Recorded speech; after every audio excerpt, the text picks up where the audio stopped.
কালীঘাট থেকে এসে লাঞ্চ করে একটু শুয়েছিলাম, তারপর এখন যাচ্ছি এক জায়গায়। চলো তোমাদেরকেও দেখাবো কোথায় যাচ্ছি আমরা, তোমরা তাহলেই তো দেখতে পাবে।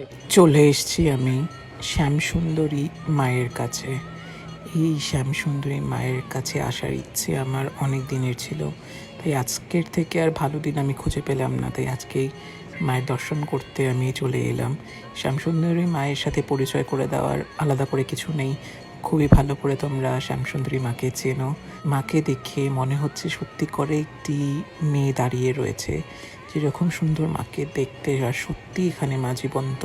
তোমরা যদি একভাবে মায়ের দিকে তাকিয়ে থাকো মনে হবে সত্যি মা এখানে স্বয়ং দাঁড়িয়ে রয়েছে। আমরা মাকে চাল আর কলা দিয়ে পুজো দিয়েছি, কারণ এই মন্দিরের নিয়ম মাকে চাল আর কলা দিয়ে পুজো দেওয়ার।